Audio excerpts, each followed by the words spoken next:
सीने पर खाने वाले नौजवान हैं। Enough is enough!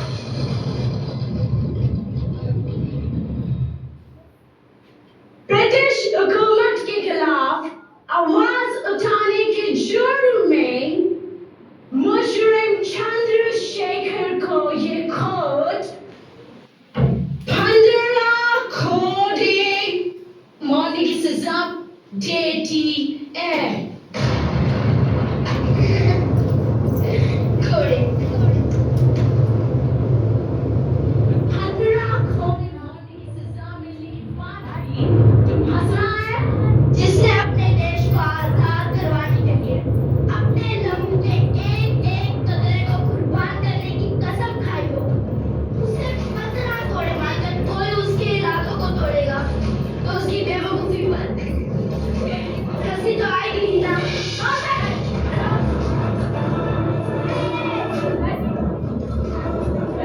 इसे अभी क्या अभी सामने कोड़े मारे जाए।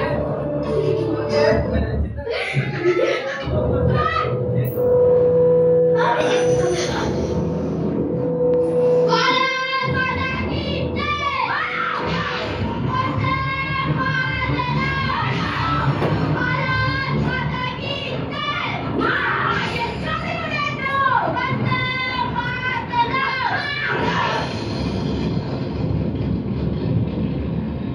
खून से खेलेंगे होली। अगर वतन मुश्किल में है सरफरोशी की तमन्ना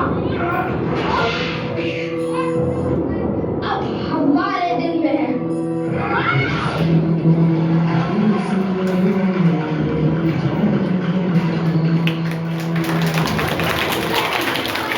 चंद्रशेखर तिवारी आज भारत माँ को साक्षी मानकर ये शपथ लेता हूँ कि मैं भारत माँ की आजादी के लिए अपने प्राण दे दूंगा, लेकिन आज के बाद इन अंग्रेजों के हाथ से ना कभी नहीं आऊंगा। आज से मैं इनकी गुलामी और इनकी हुकूमत से आजाद रहूंगा। भारत माता की जय।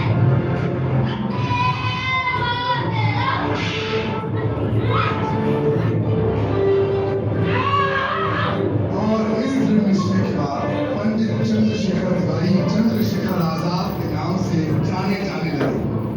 15 साल गुजरे, तब तक आजाद की आजादी का जज्बा इतना बढ़ चुका था कि इस क्रांतिकारी के नाम से पूरी ब्रिटिश हुकूमत कांप उठती थी। लेकिन एक दिन किसी सरकार ने अंग्रेजों से आजाद की मुखबरी करवाई।